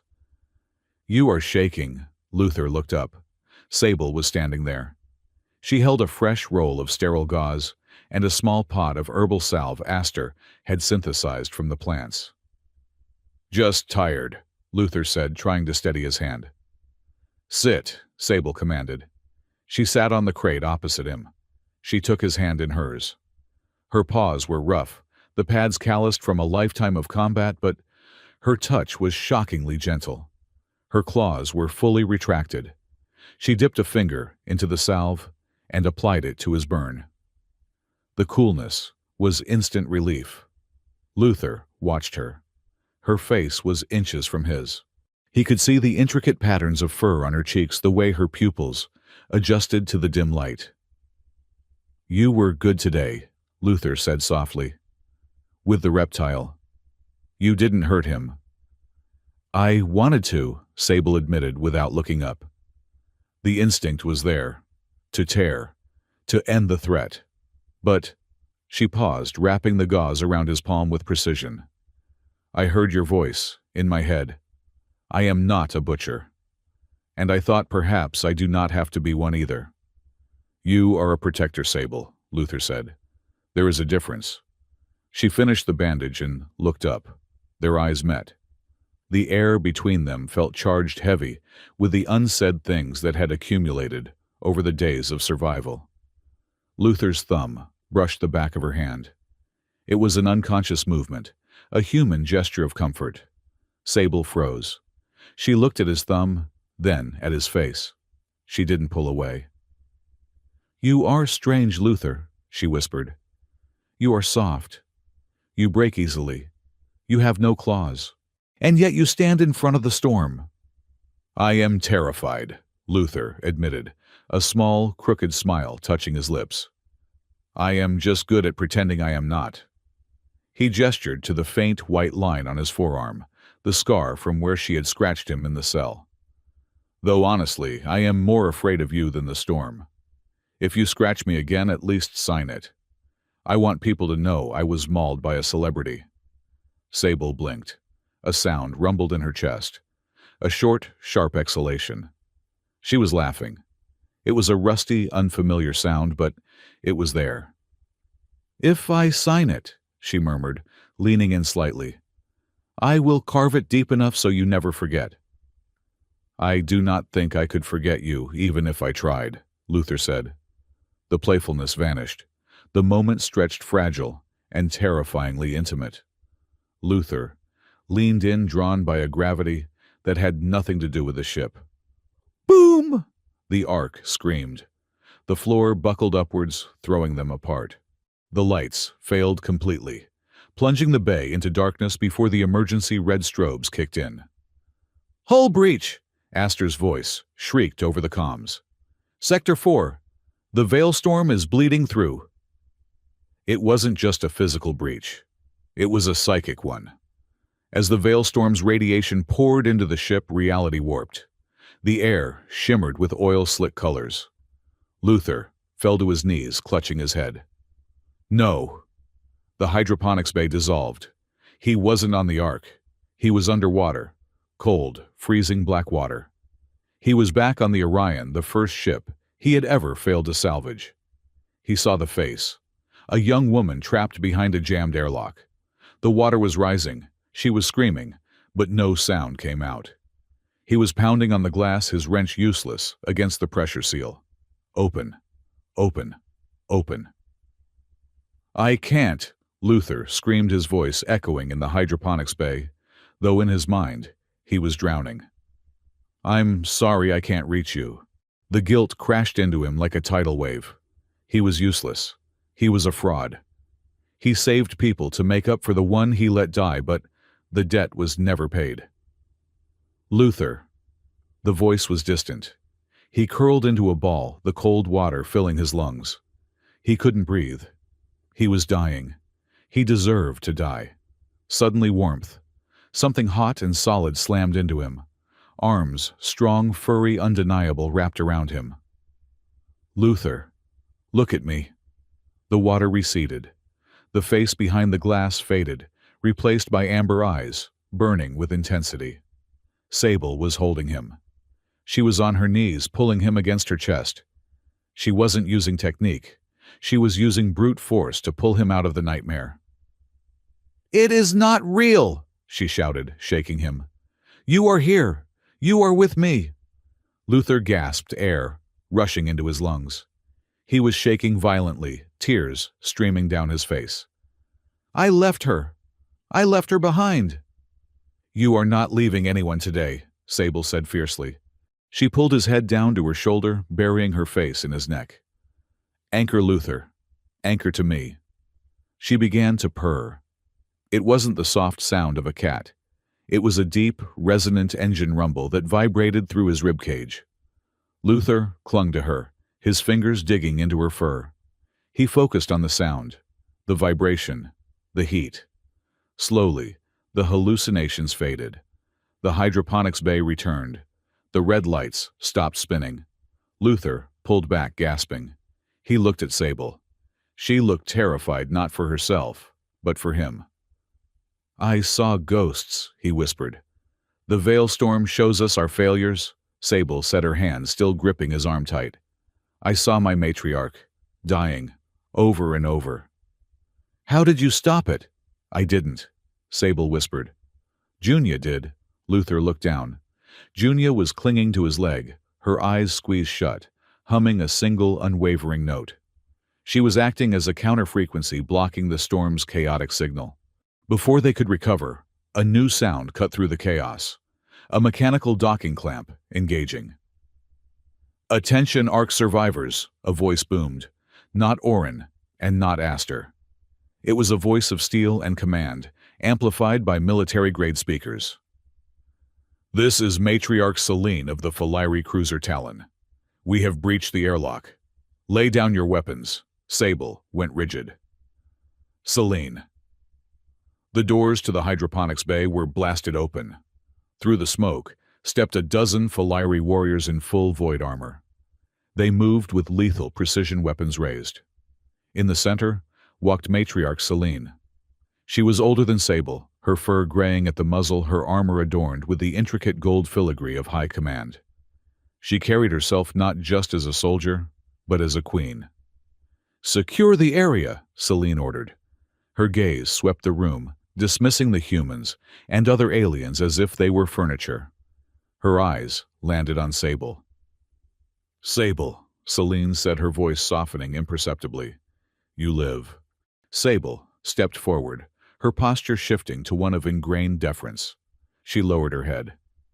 "Matriarch, I thought you were lost." "I survived," Selene said, stepping closer. "We have been tracking the Ark's signature for weeks. The veil storm makes it difficult." She looked at Junia, who was hiding behind Luther's legs. "And the child." "Good." Selene extended a hand. "Come. The Talon is docked. We have room for our own. We leave this wreck immediately." Sable took a step, then stopped. She looked back at Luther. She looked at Milo, at Garen, at the hundreds of terrified faces peering out from the foliage. "And them?" Sable asked. Selene glanced at Luther with cold indifference. "We are a stealth cruiser, Sable, not a refugee transport. We have life support for 50. We take the Philairi. The rest have their own fate." Luther stepped forward, placing himself between Junia and the matriarch. "No," Luther said. His voice was shaking, but his feet were planted. Selene looked at him as if a roach had spoken. "Excuse me, human. They are not cargo you can sort through," Luther said. "We have a plan. We can save the Ark. We can save everyone." "A plan," Selene scoffed. "To fly a dead ship through a memory storm that is suicide. I am offering my kin life. Do not interfere." She looked at Sable. "Sable, bring the child. Leave the human. He is a distraction. He is a liability." Sable looked at Selene, the leader she had failed, the woman she had worshipped. Then she looked at Luther, the man who had stitched her side, shared his water, and just moments ago clung to her for sanity. "He is not a liability," Sable said quietly. "What did you say?" Selene's eyes narrowed. Sable raised her head. She did not bow this time. "He is not a liability. He is my anchor." She moved back to Luther's side. She took his hand, interlacing her fingers with his, a gesture shocking to the Faliri warriors. "We do not leave them, matriarch," Sable said firmly. "If you take us, you take the Ark. You help us steer it, or we stay." "Would you choose a human over your blood?" Selene hissed, her hand drifting to her sidearm. "I choose the pack," Sable said. "And this," she gestured to the motley crew of prisoners. "This is my pack now." Selene stared at them. The tension was razor-thin. The Faliri warriors tensed, waiting for the order to fire. Finally, Selene scoffed, dropping her hand. "You have gone soft, Sable. The storm has addled your mind." She turned to her lieutenant. "Hold the airlock. If they want to die on this rock, let them.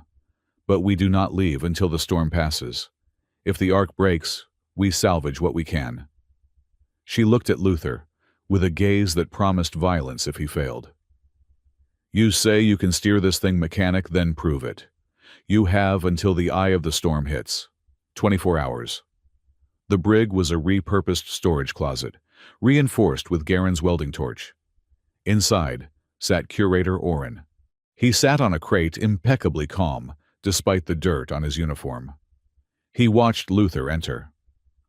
"The matriarch is a formidable woman," Orin observed pleasantly. "But short-sighted. She thinks in terms of extraction. She does not understand transcendence." "We are not trying to transcend Orin," Luther said, leaning against the doorframe. "We are trying to not die." "Are you—" Orin tilted his head. "You saw the storm, Luther. You felt the memories. The Veil Storm doesn't just destroy matter. It unravels time. To pass through it, you cannot just be a pilot. You must be a singular point of truth. A note so pure the chaos cannot disrupt it." "You tried to force that note," Luther said. "With the gas. With the pain." "I tried to forge a weapon," Orin corrected. "You are forging a family. It is inefficient. It is messy. Love is a variable that introduces error." "Love is the only thing that holds the line when the math fails," Luther said. Orin smiled, a sad, knowing smile that chilled Luther to the bone. "We shall see. But remember, Luther, when the song core opens fully, it will ask for everything. Make sure you have enough to give." The night cycle deepened. The ship was not quiet.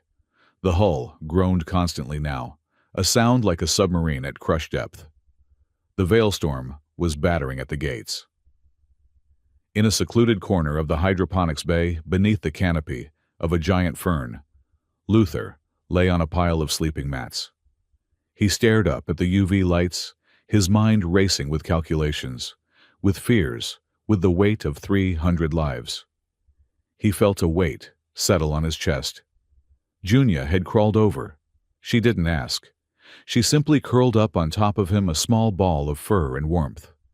She placed her head under his chin. Then Sable moved. She lay down on his right side, pressing her back against his flank, her head resting on his shoulder. Her arm draped across his chest, her hand resting over Junia's. It was heavy. It was hot. It was uncomfortable. And it was perfect. Luther exhaled, the tension leaking out of his muscles. "We are going to die tomorrow, aren't we?" he whispered into the dark. "Shut up, Luther," Sable murmured, her eyes already closed. Okay, Luther closed his eyes. Junia began to purr. A soft, rhythmic thrum. Sable joined in deeper, stronger. Luther's heart slowed to match them. Thump, thump, purr, rumble. Thump, thump, purr, rumble. And then something miraculous happened. The groaning of the ship stopped. The vibrating floor plates settled. The rattling leaves went still. The Ark, sensing the resonance, the pure, unforced harmony of three beings sleeping in a tangled pile of trust, responded. The song corps, miles away in the center of the ship, picked up the rhythm. It amplified it. It broadcast it to the hull plating. The ship began to hum a counternote, a lullaby. Outside, the Veilstorm raged, but inside the hydroponics bay, under the fern, there was only the sound of breathing. Luther drifted off to sleep, pinned beneath the weight of the alien catgirls, thinking that if this was how the world ended, it wasn't a bad way to go. The arrival of the Veilstorm was not an event of weather. It was an event of physics, undoing itself. It began with the silence, the constant, subsonic thrum of the Lattice Ark's engines, a vibration that had become as familiar as their own heartbeats suddenly vanished. For one terrifying second, the universe held its breath. Then the sky tore open. Outside the reinforced viewports of the command deck, the stars did not merely twinkle. They screamed.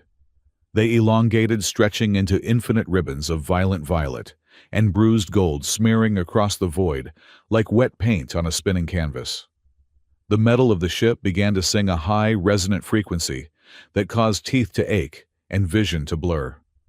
It sounded like a billion glass bells shattering at once. "Gravity shear detected," Astor's synthesized voice cut through the air, pitched high with panic. "Hull integrity is failing in sectors 4, 9, and 12.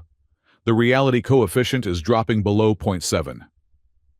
0.7! Milo shrieked, clutching a stanchion, as the floor tilted 30 degrees.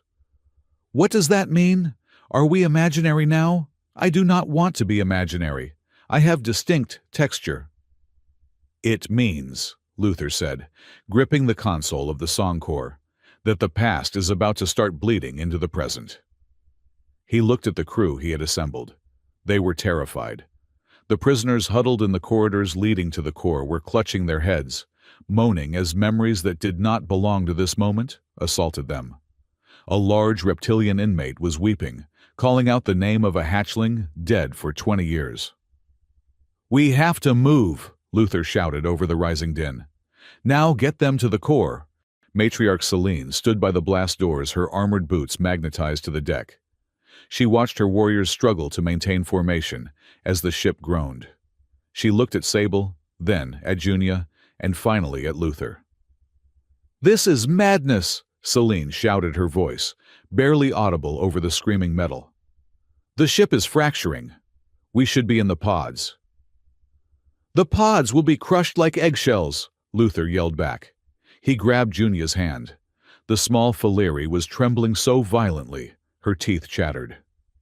"The Ark is designed to surf this wave, not hide from it, but it needs a pilot." He looked at Sable. She was pale, her pupils blown wide, fighting the urge to curl into a ball.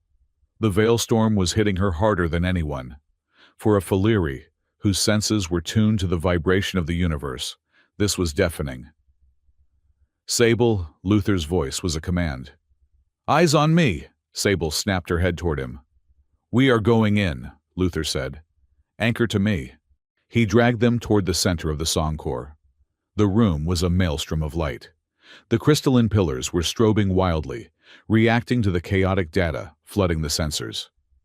As they passed, Selene the matriarch stepped forward to block them. Her hand hovered over her sidearm. "You cannot control it," Selene hissed. "You are human. You are deaf to the song." Before Luther could answer, the ship lurched violently. A piece of ceiling plating gave way, crashing down meters from them. Junia let out a whimper, a high, melodic sound of pure distress. Luther didn't flinch. He squeezed Junia's hand, and instinctively he hummed. It was a low, discordant note, something he used to do when fixing engines, but it was steady. Junia latched onto it. She began to purr. Sable, sensing the rhythm, joined in her chest, rumbling with a deep defensive bass. The three of them created a pocket of sound, and as they passed the matriarch, the chaotic, strobing lights of the hallway stabilized. The flickering blue calmed to a steady pulse. The groaning metal near them quieted. Celine's eyes widened. She saw it. She saw the resonance field forming around the human, not because he was powerful, but because he was the center of gravity for the two Faliri. "Let them pass," Celine ordered her guards, her voice filled with a stunned reluctance. She looked at Luther with a new, calculating expression. "If he fails, kill him before the storm takes us." The entrance to the Songkor was blocked by a mob. Garen was there holding back a surge of terrified prisoners. But they weren't trying to escape. They were trying to get to the prisoner in the center of the circle. They had Curator Orin. Two massive inmates held the curator by his arms. Orin's uniform was torn, his face bruised, but he was laughing a manic broken sound. "Kill him!" a voice shouted from the back. "He did this! He locked the navigation!" "Blood for blood!" another screamed. Garen looked ready to let them do it. He raised his heavy metal wrench. "He starved us. He gassed us. He deserves to go out the airlock before we do." "Stop!" Luther's shout cracked through the room. He pushed through the crowd, Sable and Junia flanking him like bodyguards. He stepped between Garen and Orin. "Get out of the way, mechanic," Garen growled. "This is justice." "This is panic," Luther retorted. He looked at Orin.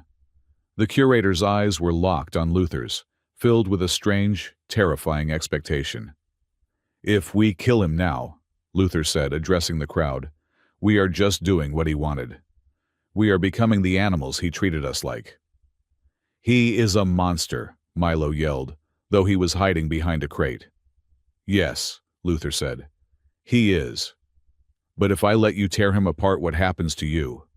What happens to us? I need you to man the escape pods, not run a slaughterhouse." Luther looked at Garen. "Lock him up. Put him in the maintenance cage. If we die, he dies with us. If we live, he answers for it properly." Garen stared at Luther. The big man's chest heaved. He looked at the wrench in his hand, then at the blood on Orin's face. He lowered the weapon. "Cage him," Garen spat. "But if we survive mechanic, I want to hear the sentence myself." As they dragged Orin away, the curator did not struggle. He leaned in as he passed Luther, his voice a harsh whisper. "You are soft, Luther. You think mercy is a strength. The Veilstorm will burn that out of you." "We will see," Luther said. He turned to the console. The Songkor was waiting. Stepping into the interface of the Songkor during a Veilstorm was not like piloting a ship. It was like stepping into the firing line of a psychic firing squad. Luther placed his hands on the surface. Sable placed hers on his right shoulder. Junia pressed her small hands against his lower back. Connection.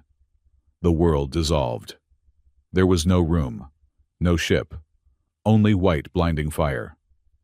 Luther gasped, his mouth opening in a silent scream. The Veilstorm didn't just attack the hull, it attacked the mind. It sought out the cracks in the psyche and pried them open with a crowbar of cold light. The hallucination. Luther was standing on the bridge of a pristine ship. He was wearing a uniform white gold immaculate. He looked down at his hands. They were clean. No grease, no scars. Below him on the view screen, a planet was burning. "It was necessary," a voice said. It was his voice. Luther turned. Standing next to him was Orin. But it wasn't Orin. It was Luther, older, harder. "We had to cut the weight," the mirror Luther said. "To save the Ark. We had to jettison the cargo." Luther looked at the cargo manifest. It listed names: Milo, Garen, Aster, and at the bottom, Sable, Junia. "No," Luther whispered. "They were feral," Mirror Luther said coldly. "They were unpredictable. You cannot steer a civilization with wild animals. You did the math, Luther. You always do the math. 1 life for 1,000. Luther looked down.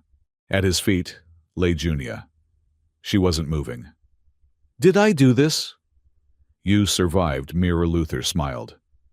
"Isn't that the point? The shift?" Sable was running. She was back in the forest of her homeworld. The smell of pine and blood was thick. She was hunting. Her hunger was a living thing, a red haze that covered her vision. She saw the prey, small, weak, limping. She pounced. Her claws sank into soft flesh. She felt the snap of bone. The prey cried out. "Lou there!" Sable froze. The red haze cleared. Beneath her paws was not a deer. It was Junia. And shielding Junia was the human, his throat torn open by her own claws. "You are a beast," a voice whispered from the trees. It was Matriarch Selene. "You destroy everything you touch." Sable howled, the sound ripping from her soul. The anchor. "I am afraid." The voice cut through the white fire. It wasn't a thought. It was a shout. Real Luther in the real songcore was screaming. "I am afraid," Luther yelled. His eyes squeezed shut, tears streaming down his face. "I do not know what I am doing. I am just a mechanic. I am scared of failing you." The admission shattered the perfection of the hallucination. The mirror. Luther flickered. "I am not a captain." Luther sobbed, his hands gripping the console until his knuckles cracked. "I am just a guy who fixes broken things, and I am terrified that I am the one who is broken." A hand tightened on his shoulder. "Then be broken." Sable's voice came through the void. It was fierce, raw, and real. "We are all broken, Luther. That is how the pieces fit together." Sable had broken out of her own nightmare. She pressed her forehead against the back of his neck. "I am a killer," she confessed, her voice shaking. "But I choose not to kill you. I choose to hold you." Then the rhythm came. Junia, the smallest of them, the one who had no words, had found the one thing the storm couldn't fake. A heartbeat. She was humming. It was the same tune she had heard Luther hum earlier, a clumsy, off-key fragment of an old Earth lullaby. She was humming it back to him, amplifying it through the songcore. It acted as a lighthouse beam in the fog. Luther focused on it. 1, 2, 3, 4. "Okay," Luther breathed. "Okay." He opened his eyes. The white fire receded. He saw the data streams of the arc. They were chaotic red and angry knots of turbulence. "Sable," Luther said, his voice steadying. "I need your anger, but focus it. Be the engine." "I am the engine," Sable growled, pouring her adrenaline into the link. "Junia," Luther whispered. "Be the rudder. Keep the beat." Junia purred louder, a sonic frequency that stabilized the data stream. "And I," Luther said, gripping the controls, "will be the hands." He didn't fight the storm. He didn't try to plow through it. He did what a salvage operator did best. He looked for the currents. He looked for the drift. "Turning," Luther announced. "Hard to port, into the shear." "Into it," Selene's voice came over the comms, panicked. "You will tear us apart." "Trust the bond," Luther shouted. He shoved the virtual controls forward. The arc groaned. The entire structure twisted. The sound of metal screaming reached a crescendo. And then silence. The ship slipped into the slipstream of the Veilstorm. They weren't fighting the waves anymore. They were surfing them. The resonance of the three human warrior feral created a harmonic shield that deflected the memory distortion waves. The stars outside stopped screaming. They blurred into streaks of light. "We are moving," Aster's voice buzzed, filled with awe. "Velocity increasing. We are exiting the anomaly." "Hold it!" Luther gritted his teeth. The physical strain was immense. He felt like his nerves were being used as copper wiring. Just a little longer. Suddenly, the console flashed red. "Override detected," the computer announced. "Pheromone dispersion initiated. Sector core." The vents in the song core hissed. The pink mist, concentrated, thick, and potent, flooded the room. Orin. Even from the cage, he had triggered a failsafe. "No!" Selene shouted from the doorway, raising her mask. But Luther didn't let go. Sable didn't let go. Junia didn't let go. The mist washed over them. The chemical designed to strip away higher thought, to force a feral, violent coupling or combat, filled their lungs. Luther took a breath. He tasted the sweetness. He felt the chemical burn in his blood, urging him to turn, to grab, to dominate. He looked at Sable. Her pupils dilated. She looked at him. But there was no violence. There was no feral madness, because they were already bonded. The chemical had nothing to bridge. The connection was already absolute. "Is that all you have got?" Luther whispered to the ghost of Orin in the machine. Instead of tearing each other apart, they held tighter. The mist, finding no resistance to overcome, simply acted as a stimulant. It sharpened their focus. It made the colors brighter. "Push!" Luther roared. With a final unified surge of will, they threw the Ark out of the Veilstorm. The sensation of exiting the storm was like breaking the surface of the ocean after holding your breath for 2 minutes. The violet chaos vanished. The stars settled into steady, hard points of light. The groaning of the ship ceased, replaced by the comforting low thrum of the standby engines. "We are clear," Astor said. "We are in open space." Luther slumped against the console. His legs gave way. Sable caught him, lowering him gently to the deck. Junia collapsed on top of them, instantly asleep. "We did it," Luther whispered, staring up at the ceiling. "We didn't die." The comms channel crackled. "This is Garen." The voice was rough, choked with emotion. "The pods we didn't launch. We watched the stars move. You crazy son of a gun. You actually did it." "1 star," Milo's voice piped up in the background. "1 star review. The ride was bumpy, the snacks were terrible, and the pilot was emotional. Would not recommend." Laughter. It rippled through the ship. It was the sound of 300 people realizing they had a tomorrow. An hour later, the main hangar bay was a bustle of activity. The Talon Celine's cruiser was docked.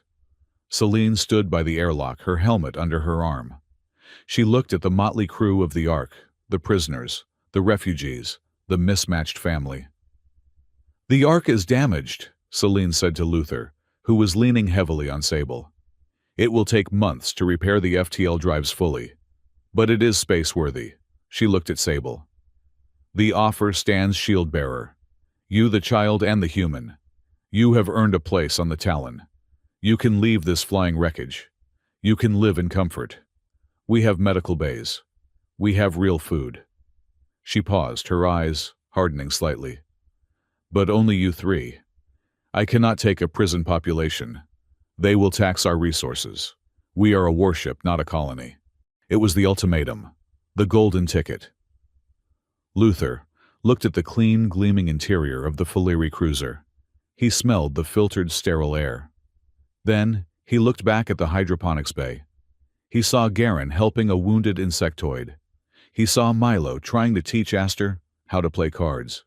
He saw the community they had built in the mud and the blood. "No," Luther said. Celine blinked. "No. You called me the Chosen because I could pilot the ship," Luther said, straightening up, wincing at the pain in his back. "But I didn't pilot it. We did. And that," he pointed to the prisoners, "is the crew that kept the engine running." He looked at Sable. "I am staying. This wreck-it's a garden now. It needs a gardener." Sable looked at her matriarch. For a moment the old loyalty flared, but then she looked at Luther's hand hanging by his side. She reached out and took it. "The shield-bearer stays with the anchor," Sable said simply. Junia, standing by Luther's leg, let out a sharp hiss at Celine and hugged Luther's knee. Celine stared at them for a long moment. Finally, a small, grudging smile touched her lips. "Feral," she muttered, but the word lacked its usual sting. "You are all feral. Keep your wreck then. But if you die out here, do not say I didn't warn you." She turned and marched into her ship. The airlock hissed shut. "Where is Orin?" The question came from Sable, as the Talon detached and sped away. "He is in the Song Corps," Luther said, a sudden heaviness settling in his gut. "He broke out of the cage during the transition. Aster said he went back to the source." They ran. When they entered the Song Corps, it was dark. The crystalline pillars were dim. Orin was sitting at the base of the console. He was slumped over, his breathing shallow. He had removed his mask, the sleek silver faceplate he always wore. Luther stopped. He felt the blood drain from his face. Sable gasped, her hand flying to her mouth. The face beneath the mask was old. It was lined with decades of stress and exposure to radiation. A thick, white beard covered the jaw. One eye was milky with a cataract. But the structure, the nose, the brow, the set of the cheekbones. And on the right forearm, exposed by the rolled-up sleeve of the uniform, was a scar. A faint, white line. It was the exact same shape as the scratch Sable had given Luther in the cell 5 days ago. Orin opened his good eye. He looked at Luther. "Hello, me," Orin wheezed. "How?" Luther whispered, falling to his knees beside the dying man. "How is this possible?" "The Veil Storm," Orin coughed, blood speckling his lips. "It doesn't just eat space. It eats time. I didn't make the turn, Luther. The first time I didn't make the turn." He reached out a shaking hand. "I panicked. I didn't trust them. I tried to pilot it alone. I crashed. We were stuck in the Veil for 40 years. Everyone died. Sable, Junia, everyone." He looked at Sable, tears leaking from his blind eye. "I watched you die of infection, Sable. I watched Junia starve." "So you went back?" Luther asked, his voice trembling. "The Ark spat me out," Orin whispered. "At the beginning. But I was old. I was broken. I knew I couldn't do it again. I had to be the villain. I had to be the pressure." He gripped Luther's wrist. His grip was weak, like a bird's claw. "I had to make you hate me enough to love them," Orin rasped. "I had to force the bond because kindness is too slow. I didn't have time." "You were wrong," Luther said, tears streaming down his face. "Kindness was the only thing strong enough." Orin smiled. It was the first genuine smile Luther had seen on the man's face. "I know," Orin whispered. "That is why you are better than me." He looked at Sable. "I am sorry. For the cage. For the gas." Sable knelt. She didn't growl. She reached out and placed her hand on his forehead. "The cage is open," she said softly. Orin exhaled. A long, rattling breath. "Do not become the curator," he breathed. And then he was gone. Epilogue 48. Hours later. The medical bay was quiet. The hum of the recyclers was a gentle, rhythmic sound. Captain Garen's self-appointed pending election stood by the door with Milo and Aster. They peered through the observation glass. "Is he alive?" Milo whispered. "Vital signs are stable," Aster buzzed, checking a datapad. "He slept for 30 hours straight. Exhaustion levels were critical." Inside the room, the lights were dim to a soft amber. Luther was lying on the main biobed. He was still wearing his battered jacket, though someone had taken his boots off. He was fast asleep. His face relaxed, the lines of worry finally smoothed out. But he wasn't alone. Curled up on his chest, occupying the space between his chin and his stomach, were two Faliri. Junia was a tight ball of gray fur, her head tucked under Luther's chin, her hand gripping his collar. She was snoring softly, a high whistling sound. Sable was draped more protectively, her head resting on Luther's shoulder, her arm thrown across his torso, as if to hold him down or keep him safe. Her deep, resonant purr was audible, even through the glass. It vibrated through the bed frame. It vibrated through Luther. Every time the purr hit a certain frequency, the monitors on the wall pulsed in sync. The ship's diagnostic screen in the corner showed the hull integrity stabilizing, fueled by the localized resonance in the medbay. Garen shook his head, a grin, splitting his weathered face. "Look at that," Garen chuckled, turning to walk away. "We spent 100 years looking for a power source to cross the galaxy. Milo nodded, wiping a smudge from the glass. And it turns out the strongest energy source in the universe is just being a really good pillow. Human superpower, Aster agreed, closing the door quietly. Thermal regulation and emotional anchoring, highly efficient. Inside the room, Luther shifted in his sleep. He didn't wake up. He just wrapped an arm around Sable and rested his chin on Junia's head. The Ark drifted through the quiet stars, guided by the sound of 3 hearts beating as one.